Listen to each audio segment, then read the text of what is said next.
Sanduja. Good morning, everyone. First session of the day. No one is soaking wet, so that's a good sign. We're excited about that. So welcome to a very exciting panel. Today, we're going to be talking about the power of regional partnerships. And I'm super excited to give this presentation today because this is a super powerful group of women that have prepared this. A little bit of expectations for what you can expect over the next hour and a half. So we are each going to dive into a super short 10-minute presentation so you get a little taste of the topic that we're diving into. Then after that, we're going to have some fun. So we're going to break out into 4 different sessions based on what you're most interested in. So the topics build really well. We're going to start with an overview of climate action planning. Then we're going to dive into buildings, then transportation, then what this looks like at a hyper local level and how to build partnerships. So that's a little taste of what you can expect. If you have questions that come out throughout the presentation, we're going to ask that you hold those off to the end, but keep them in your head or write them down. So with that, I'm going to introduce our amazing speakers today. So, hi, my name's Amber Greaney. I'm the Vice President of Sustainability at Caramita, and I have the pleasure of being joined here by my colleague, Emily. Good morning, everyone. My name is Emily O'Neill. I'm the Vice President of Livable Cities at Caramita.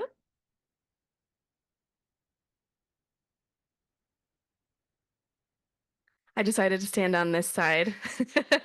I'm Mackenzie Mindel. I am with the local government leadership program at USGBC.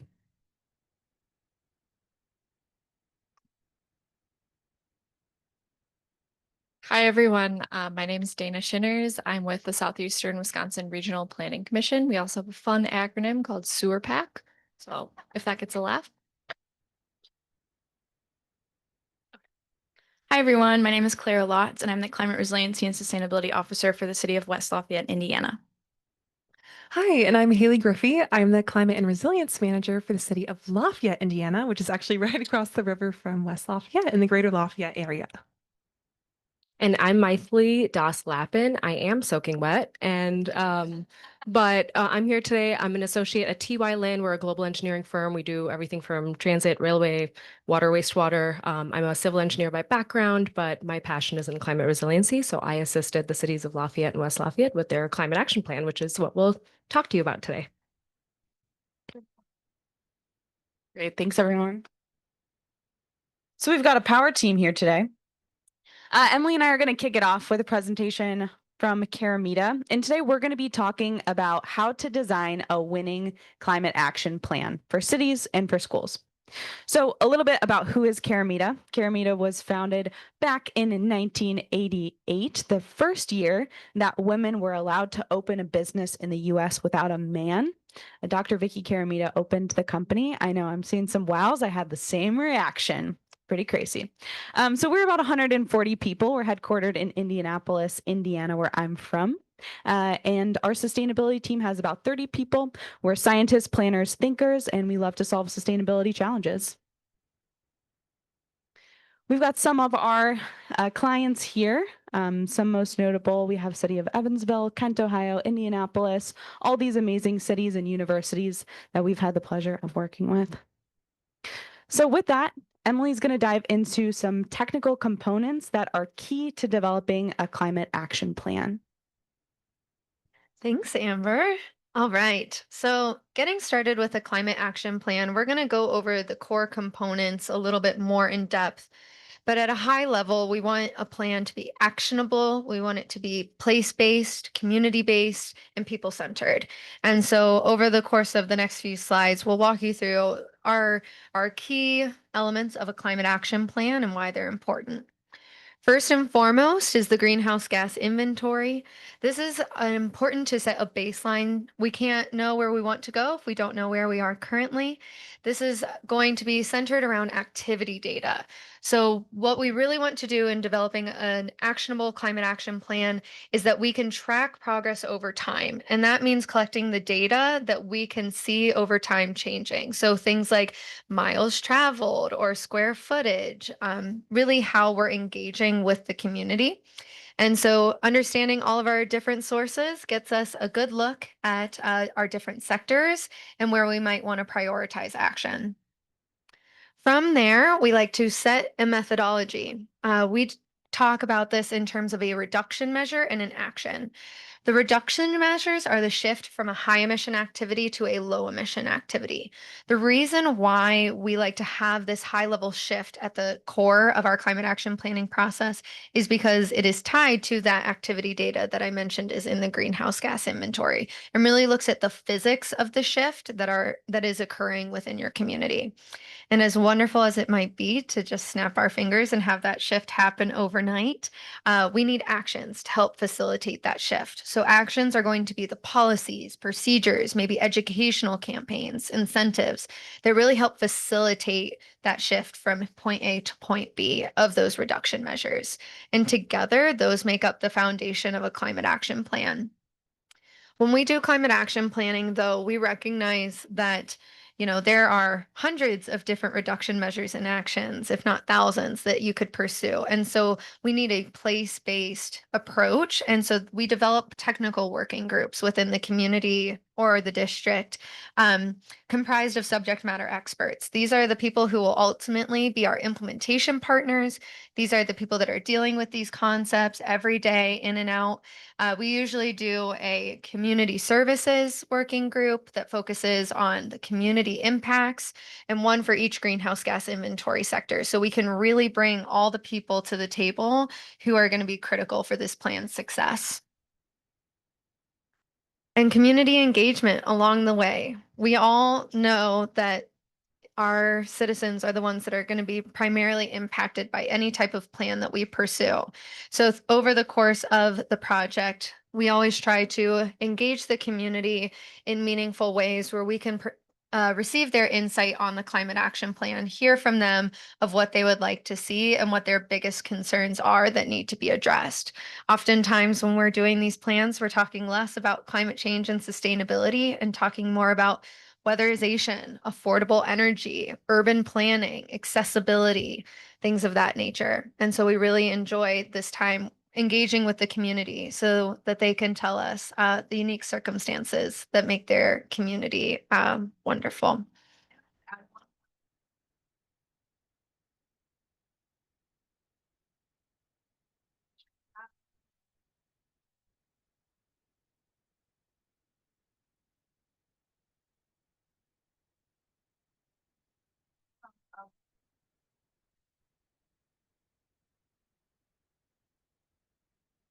But you actually have a way to apply that to the final outcome. I'll hand it back over to you. Smooth transition. Okay, so now we're going to talk about what if you already have a climate action plan and now you're moving into implementation. So I'm pulling from a case study that we worked with the city of Fort Wayne in. So they have their climate action and adaptation plan. And so what we did is, oh, this is a really nice slide. Some formatting issues. So what we did is we wanted to identify ways that we could integrate their climate work into all of the other plans across the city. So the way that we did this is we pulled every single plan from a local level, from a regional level, and from a state level, and we identified what climate topics were in those plans. So up here we have things like building and facilities, vehicle fleet, waste, extreme heat, extreme precipitation, flooding, public utilities, natural resources, built environment. And then what we did is we looked through those plans and we indicated which ones referenced that climate work. So this is a really nice way to have a quick visual in what is the city already doing really well on. So in this case, we saw that there was a ton of work going on in built environment, but things like waste didn't get quite as much attention. So then what we needed to do is prioritize actions. So they had over 400 actions in their climate action and adaptation plan, and that is more than anyone can chew. So we went through a prioritization exercise where the two indicators that were really important to them were an informal and an informal ranking. So what we did was we looked at the literature review, which is what you just saw in the last slide, of how often are these topics being mentioned in city plans. And in a sense, this gives us a way of formally how much progress is being made on these initiatives. Then what we did is we indicated by response ranking how staff actually felt progress was being made on these actions. So then what we did is we mapped them based on an XY axis, and we were able to see which actions were high performers. So there was high perceived resiliency. People thought there was a lot of progress, and there was formal plans. Contrary, if it received a neglected ranking, it was an action that didn't really have a progress perceived, and it doesn't exist in city plans. We also have the low-hanging fruit, low perceived progress, high prevalence in city plans in our headway. So what we did is we picked actions from each of these 4 categories, but we picked even more actions in the high performers because Fort Wayne needed some wins. They had a climate action plan that was developed and then it ended up sitting on a shelf for a few years. So they needed to come back with a lot of momentum, get those wins, get some media attention, rebuild that community trust. And this is one way that we were able to do that. So from that prioritization exercise, we selected these roadmaps that we were able to build out that included emergency outreach, extreme heat, natural habitats, urban canopy, waste vehicle fleet, infrastructure resilience, complete streets, municipal buildings, energy efficiency, and solar and utility buildings. So you can see we picked a variety of roadmaps across topics related to the city to really dive into a broad reach of topics. And then we get to the fun part. So what we did is we developed technical working groups for each of those roadmaps. So at that point, what we did is we brought people together based on these topics, and we had 2 full days of road mapping sessions. So each group got together for 2 hours, and imagine this with 50 more rows. So we presented the goal of the roadmap, and then we said, what do we need to do to get this done? And getting everyone in a room together and going through, okay, what's the first step that we need to take to reach success? If we're building an emergency outreach plan, what's the timeline for each step? When is it going to get done? What does that actually entail? So what does the execution look like? And people love this part. Something about putting someone's name on a document gets really intense. So identifying a RACI indicator index of who is actually responsible for getting this done, who is going to be accountable for making sure it gets done, who needs to be consulted, and who do we have to keep informed. And we had that for every single step. So that way, when they're coming back to the plan later on, they're able to reference who needs to be talked to. And then we indicated whether it's hierarchical or adaptive in leadership style. And this is really important for identifying where there might be roadblocks and red flags. So if it's hierarchical, they may need permission from the mayor, the city official, city county councilor. And if it's adaptive, it could be accomplished across departments. So there doesn't need to be that higher level approval. And then we have a few of our favorite projects, the Naperville School District and City of Fort Wayne. And we'll just close with talking about the CPRG opportunity. We've been working with 4 wonderful communities across the country on these projects, which are the definition of partnerships and bringing people together. Oftentimes, these are multi-county plans that are following this process together and figuring out where the synergies are, how are certain communities unique within that plan, and creating a regional approach to climate action planning. We wanted to share this because so many people decided to participate in this program that it covers 96% of the US population now falls under a climate action plan. And so this is really the moment in history to come together. These conversations are happening and we have the momentum, we have the plans that are actively being built that communities can plug into.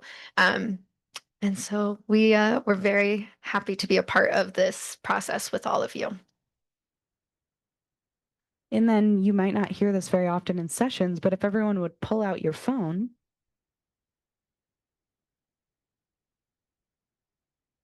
scan this QR code, and we want to hear from everyone. What challenges are you facing? We don't all have the opportunity to come together and have these conversations in person. So we want to hear if you're struggling with your climate action plan, inventory, sustainability strategy and planning, engagement, energy efficiency audits, what issues are you facing? And then we want to circle back with you and how can we come up with some focus groups and cohorts on working through these challenges together. And with that, we'll hand it off.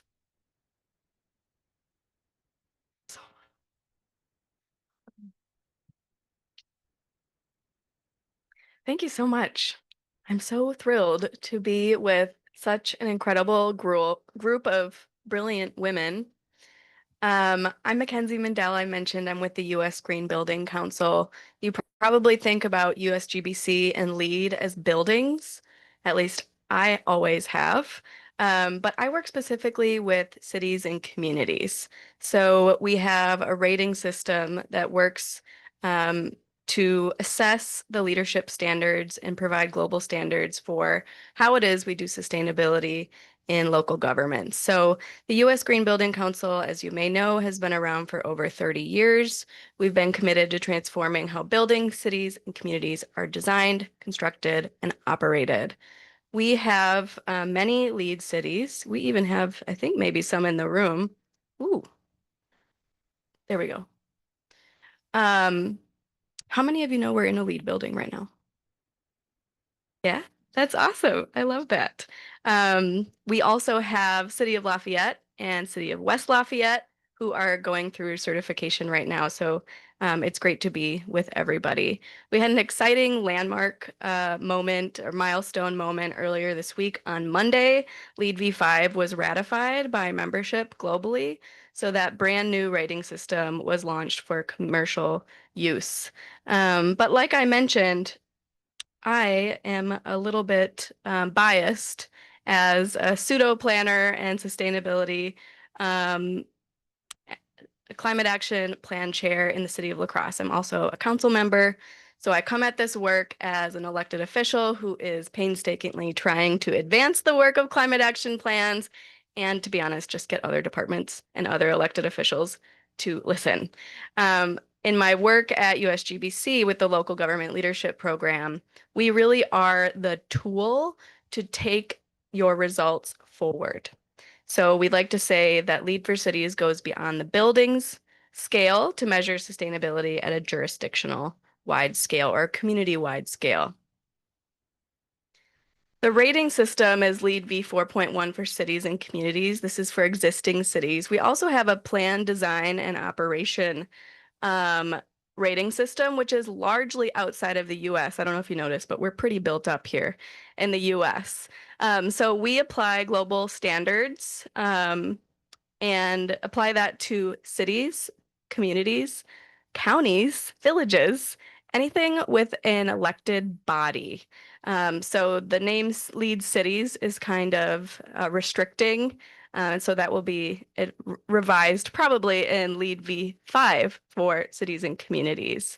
And so what we work to do is drive market transformation by institutionalizing sustainability at the city scale through the adoption of policies, regulations, accelerating the pace of climate action and transformative change around the world. You heard that the US really has a lot of climate action plans. We'll get to this later in the breakout. We have actually over 1,000 climate action plans.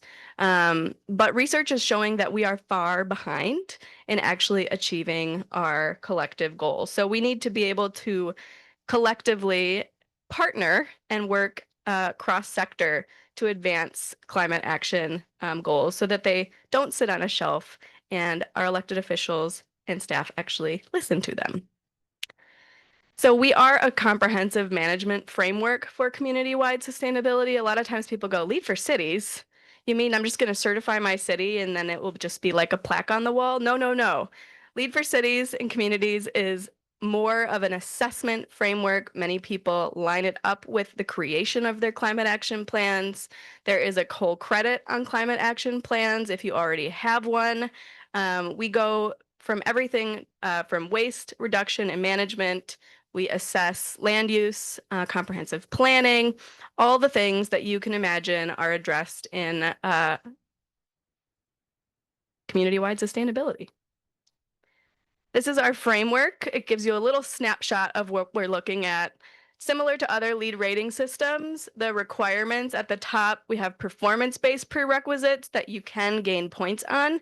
This measures the common indicators you find in CAPS, transportation, VMT, water performance, energy, greenhouse gas emissions, waste, diversion rates, and a bunch of quality of life metrics. And then we have base conditions that are really assessments of the current landscape. The credits, obviously, as in other lead rating systems, are deep dives into particular areas within all of the categories. And by the way, the credits that you don't get are even more valuable than the credits you do get, because you utilize them in your implementation. Okay, we don't have this, like in your CAP. Here's how we can get there. And we utilize our entire team at USGBC to support communities in getting there. In the name of regional partnerships, we also have the first credit is integrative planning and leadership that requires project teams to be interdisciplinary and cross-departmental.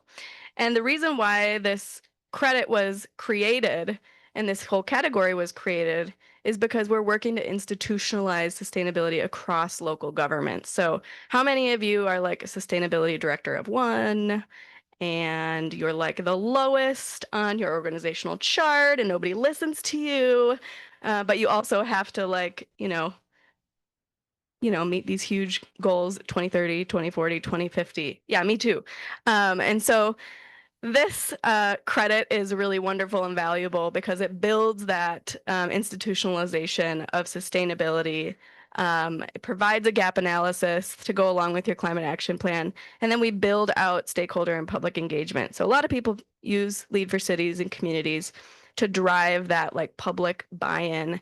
And we also have partners on the project teams that are from the community. So it's not just siloed inside of the local government. Here's just some examples of climate action plans and master plans that have been created in alignment with their certification. We have many curated tools for local governments. We are a nonprofit, but we are not funded by the US government, as some people assume, since we're called the US Green Building Council.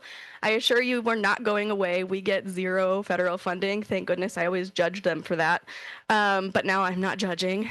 I'm grateful that we're still here to support all of the local governments that we interface with in many ways. So we have guides that are a direct response to the feedback we receive. We have city building policy self-assessments. We have a massive database of US policies on benchmarking, on complete streets, on high-performing buildings. And we're still building those as we receive that information from the community. Here's a little snapshot of the policy dashboard we have. I have the QR code. You can head to our website. You can also find it just by searching it online. And one thing that I really love about our team that works with communities, we have an entire policy and advocacy team that works at the federal, state, and local level to develop, adopt, and implement legislation. So not only are we here saying, okay, look at this rating system, this is a tool. We have many tools in our toolboxes to support local governments in actually making progress on local goals. Jennifer Gunby was going to be here in my place. She had to fly to California to help defend IRA. A lot of our policy team actually helped write the Inflation Reduction Act. Now we are full-blown in defending the Inflation Reduction Act. And so I was grateful to be here today to step in, but she really is a wonderful supporter. And our team is here to support all local governments and state and federal workers, but for right now, especially local governments to push forward these goals. Almost done. Here's an example of one. We have Kansas City. They are LEED Gold. They have done wonderful things on institutionalizing sustainability internally and externally. And I'd love for you to learn more about Kansas City on our website, and also take a peek at Lafayette and West Lafayette and all the wild things they're about to get into with me. So for our breakout later, what we're going to, and I'd honestly love to collab here. Our policy and advocacy team is going to take your feedback on what is working, what is not meeting your expectations, what are your ideas, your accomplishments, and your lessons learned. And honestly, if you want to just like frustration dump on me, I got you. But we're going to have our policy and advocacy team pull that together into a brief and publish that on our website to our entire community of local governments. Would love to collaborate and publish with you as well. Okay, that's what I got. If you have any questions, cities@usgbc.org. I'm around. I'm hanging out with the Wisconsin Local Government Climate Coalition after this for a poster to look at all of our greenhouse gas inventory. So thank you.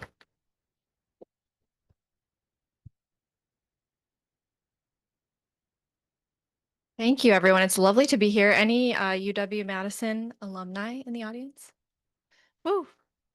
It's great to be back. I can point out the window where I met my husband, so nostalgia. So your reception is here. Love that. So as I mentioned, I'm from Southeastern Wisconsin Regional Planning Commission. It's a mouthful. We cover the Milwaukee metro area and the 7 counties in that area. And our organization overlaps with climate in a number of ways. We have our 20-year long-range land use and transportation plan, Vision 2050.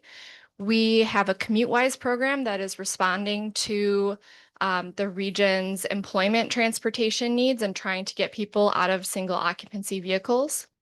And we also are a recipient of a CPRG grant. Any other CPRG grant recipients? 1, 2, 3. Okay, awesome.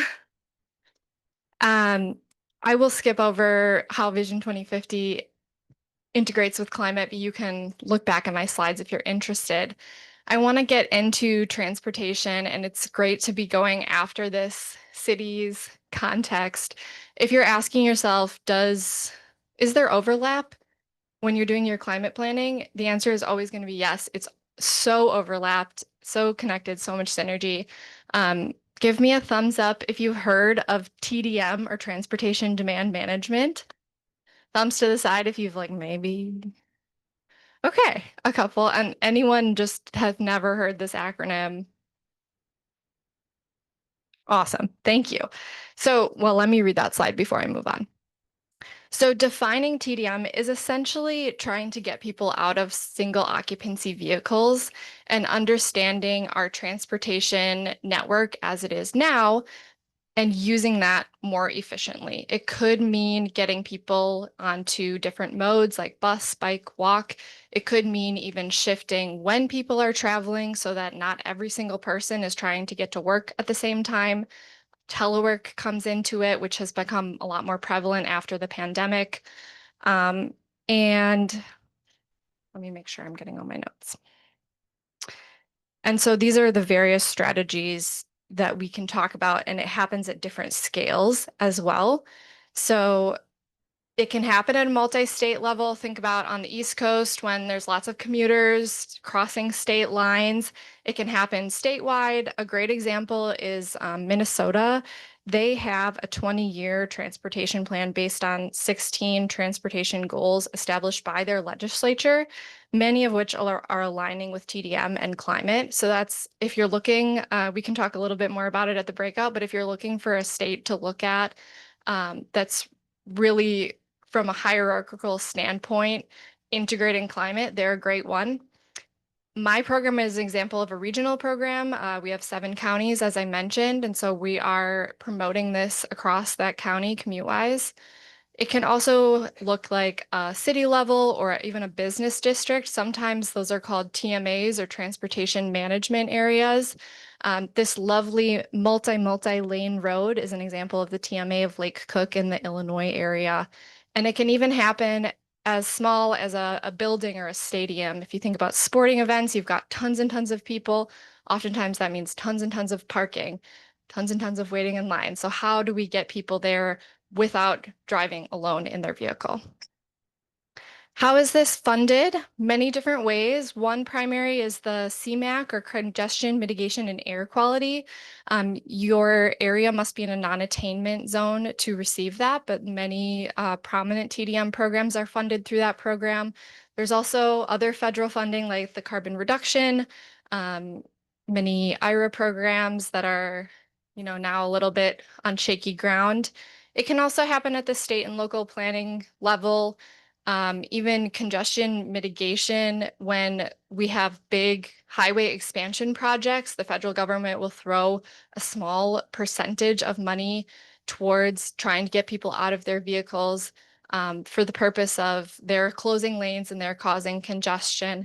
But we can leverage that and hopefully get people to stay out of their vehicles long term. And then business contributions as well. If you're looking at a TMA level, sometimes businesses are contributing to a fund to run these programs. So what is the overlap? I think it's fairly obvious to many in the room. 33%, this is from 2022, so 33% share of greenhouse gas emissions are coming from transportation. And highlighting the fact that this is not things just like airline travel or rail travel. This is really light duty, medium and heavy duty vehicles that are causing these emissions. I want to go back really quickly and just highlight that I'm going to read from my notes here because I think this is powerful. Even if EVs represent 50% of new light duty vehicle sales by 2030, 88% of the nation's 260 million light duty vehicles would still be powered by fossil fuels. So when we talk about climate action planning, electric vehicle adoption is important, but we need to reduce vehicle miles traveled and get people out of their single occupancy vehicles. That needs to be a part of the conversation, and that's hopefully what I'm trying to convey when I talk about these tactics. Further kind of going into this overlap, we can increase convenience for people not to be in their cars by making it practical to take fewer trips. Going back to the city planning and the land use patterns, we can also improve efficiency both of the vehicles that are out there, the transportation system, so thinking about stoplight timing and management, and transitioning to clean mobility options is a part of it. Both need to be at the table. So our TDM tactics, and again, this is where you can ask yourself, is there overlap between these? Yes, absolutely. We can improve transportation options. That's going to influence behavior. We can also incentivize alternative modes to driving, things like parking cash out, which means that you are paying people not to drive their vehicle. Things like transit pass programs that are coming from employers. Parking and land use management is huge. Pricing parking, the high cost of free parking should be integrated into our climate action plans. If it's not, I think it's a real untapped potential. Transit-oriented development, bicycle parking, and smart growth amenities. Then policy and institutional reforms is another way that there can be overlap in this area. So commute trip reduction policies. Some states have a commute trip reduction policy for businesses of over maybe 100 employees. And those businesses have to come up with a way that they're going to at least offer these resources to their employees. It's up to people if they take them up on it or not, but it's building that network. And then TDM programs and marketing support, which is what CommuteWise is an example of. So we provide a rideshare matching platform where people can enter their origin and destination, get carpool matches, see their bike bus options. We're tabling and trying to build relationships with people and just build awareness of the options out there, as well as kind of change the culture around it. make it a positive thing. Travel options, briefly, this is a slide that I use when I'm talking to employers often, so it's a little bit focused on that. But the thing to know here is travel options do influence behavior. So if your community does not have good travel options, you can't just throw a bunch of money at a marketing program because you're marketing something that's not quite there. So it has to work in concert. And of course, this sounds a lot easier said than done. So what are the barriers? I could give you many barriers for why I didn't take the bus this morning. One, it was raining and I'm not wearing the right shoes. There's a ton of cultural pressure to just get in your car and go do that because it's easier. So when we talk about this, this is adapted from Jessica Roberts from Alta Planning and Design, by my lovely colleague Zia from Round Trip Greater Madison, who will be accompanying me in our breakout session. So we can talk about fuel and friction. It's kind of the carrot and stick, but a nicer metaphor, maybe. So what are the things that can really fuel people's behavior change? And what are those friction points that can cause them to stop and think? Leveraging a fresh start when someone moves or is starting a new job, those are great points to get in front of them and say, hey, there's different options for you to commute. Tapping into loss aversion and thinking about the cognitive bias of people worrying about losing something more than they're gaining something. Personalized outreach and champions and having accountability partners also play in as well. So all of those are really valuable when you're talking about TDM marketing programs. That being said, there are many friction points in the Midwest that just don't exist in other areas when you look at these programs in California or New York or something like that. So those people are sitting in traffic for a long time.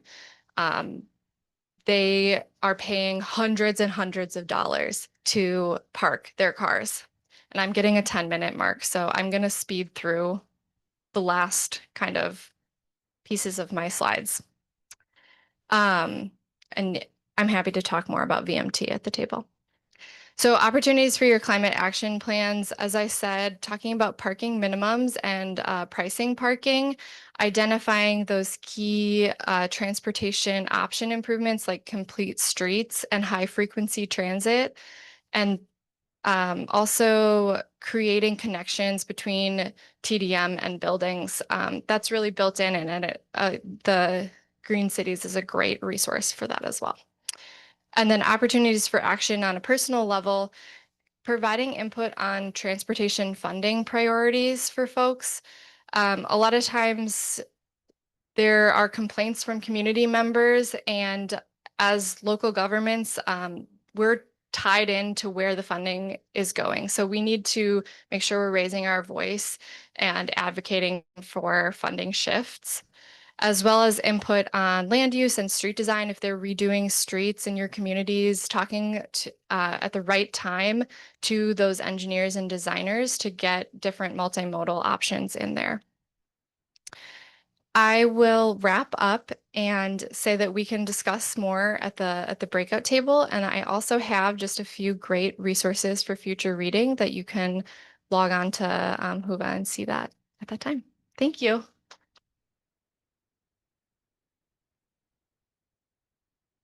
All right. Any engineers in the room?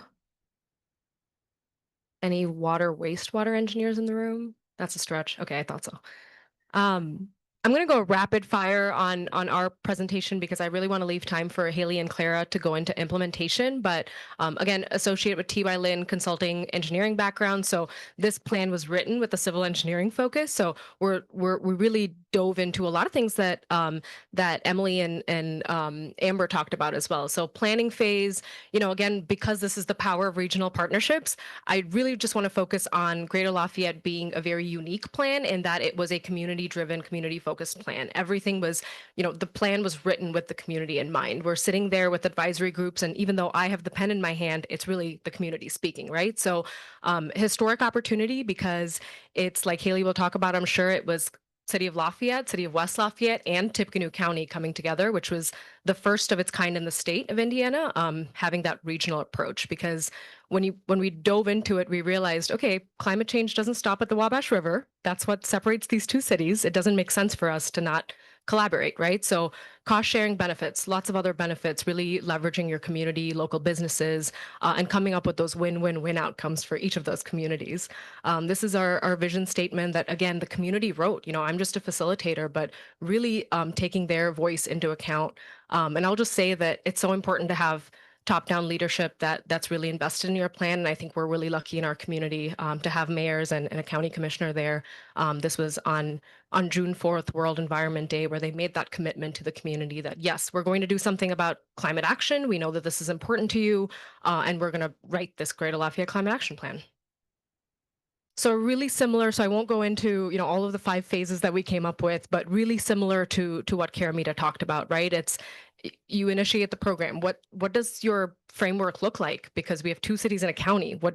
Who's going to be in charge? What are we doing? There's a lot of cooks in the kitchen, but I think that's coming up, taking our time and initiating the program right really helped us kind of set that stage, develop the program, execute the program, write the report, organize all of that data you collected. And we talked about greenhouse gas inventories, all the baseline studies, vulnerability assessments. We did all of that kind of in the initial phases and then synthesized all that, put it together. And then Halee and Clara will talk about implementation, which is our current phase. Just want to highlight quickly our advisory committee, because again, we're talking about partnerships and collaboration.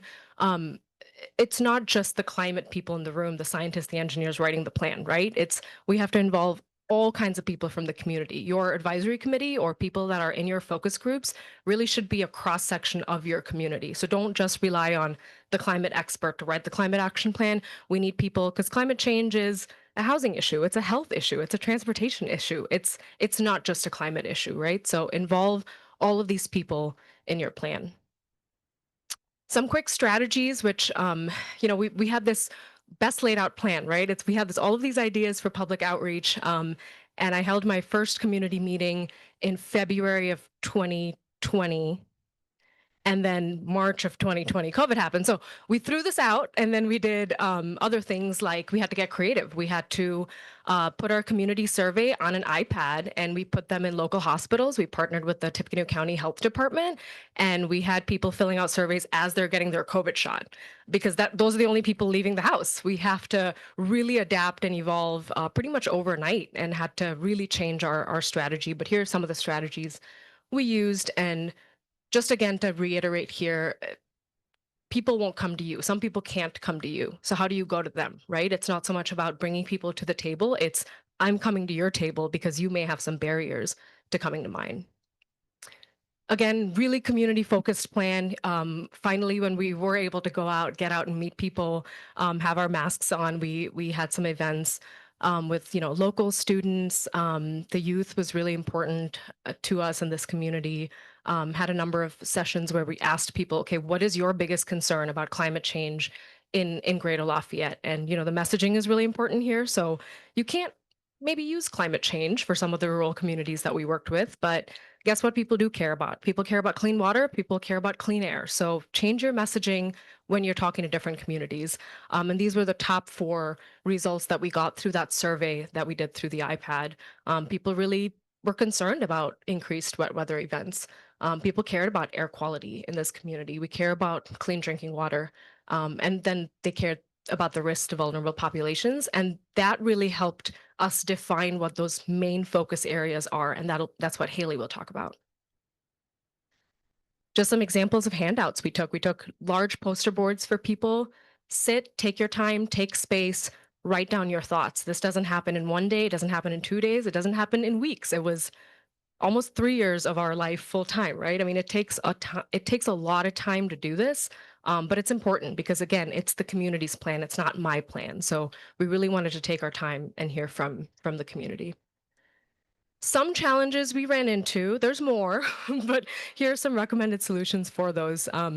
Lack of awareness or understanding of the topic. There's a lot of misinformation out there about climate data. There's there's a lot of noise when it comes to climate change data, right? So come up with really simple and effective primer information. Come up with very simply, why does this matter to you? Why does this matter to me, right? And if I'm someone that lives in this community, we had trouble engaging our minority communities. So again, going to those populations versus waiting for them to come to you. So really trying to modify our outreach strategies to be more inclusive. Participation from advisors or stakeholders. People are busy. Someone that's working at the Cargill plant from 8 to 5 is really focused on what they have to get done from 8 to 5.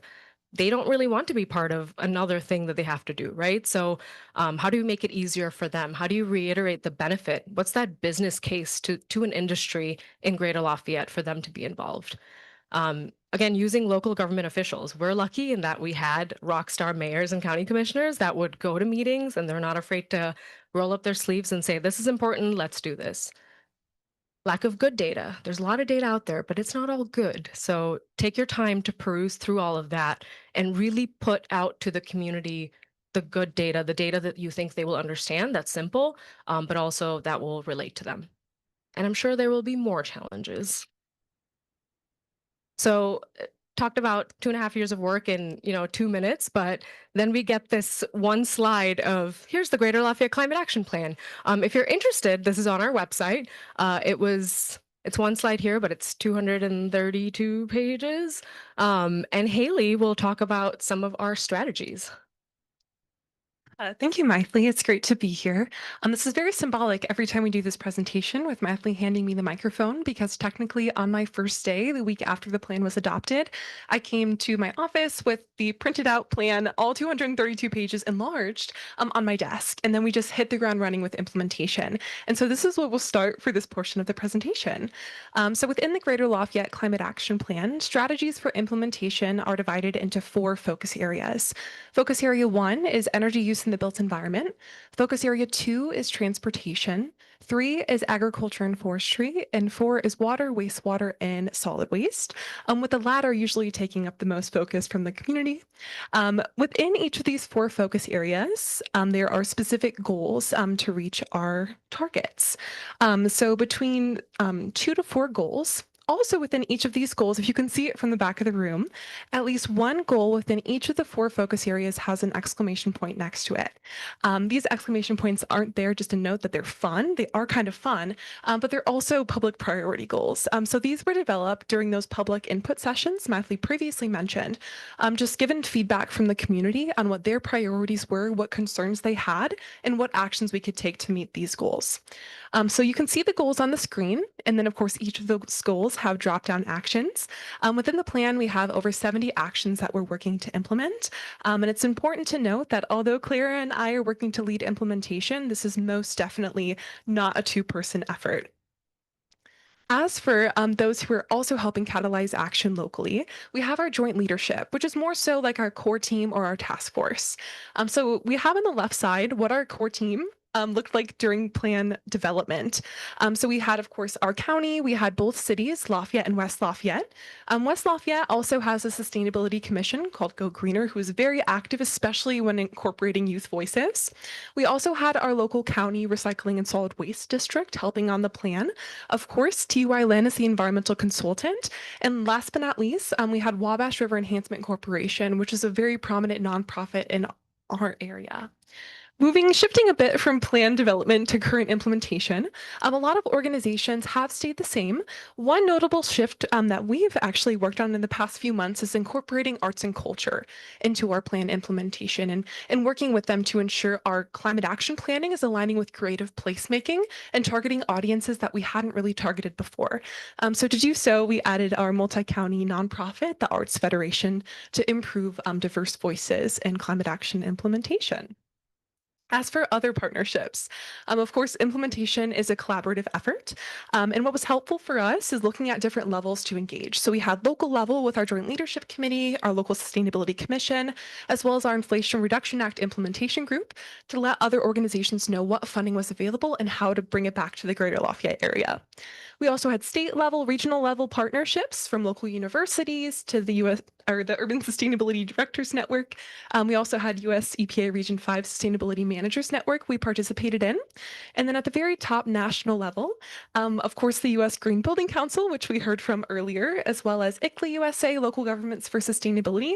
And we're also currently in US EPA Sustainable Communities Accelerator Network.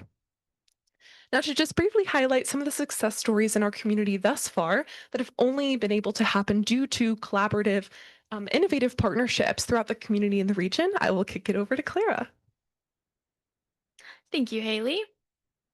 So I'm going to go through this pretty fast. I don't want to spend too much time, but I really want to highlight our partnerships throughout each of these success stories.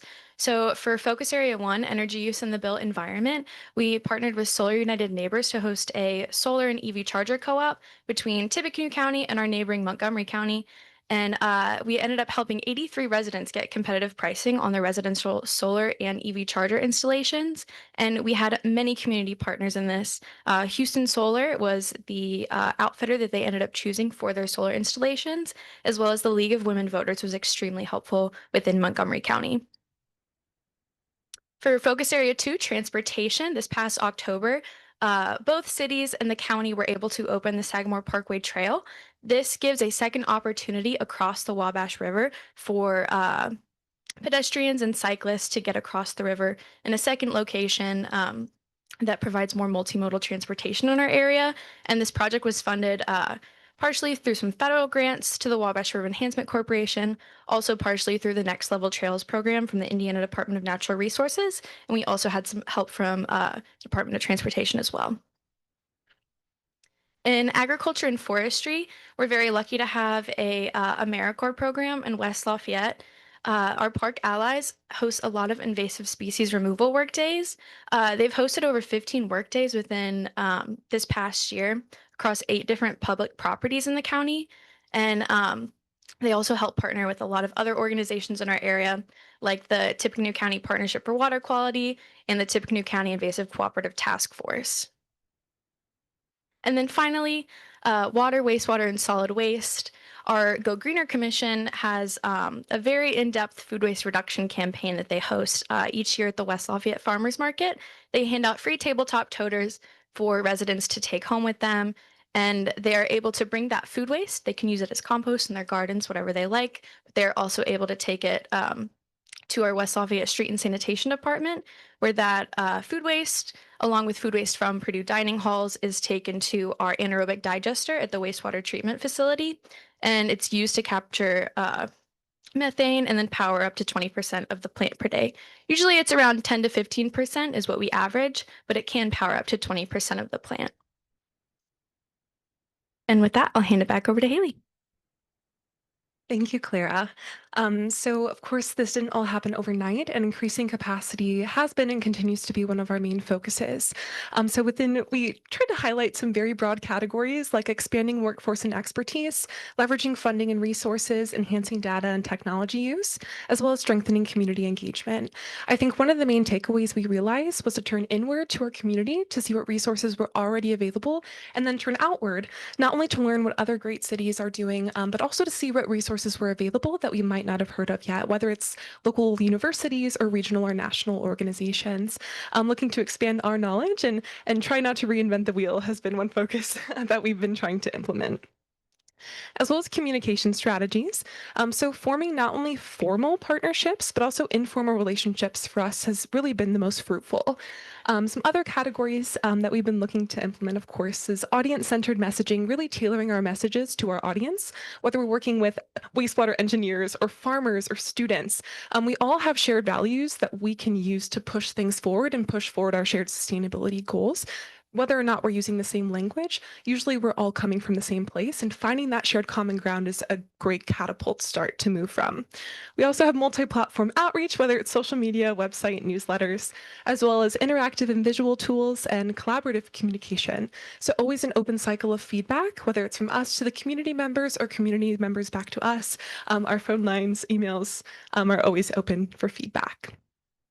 And of course, thank you so much for listening to this presentation. If you have any questions, definitely feel free to email, call us. Again, our phone lines are always open.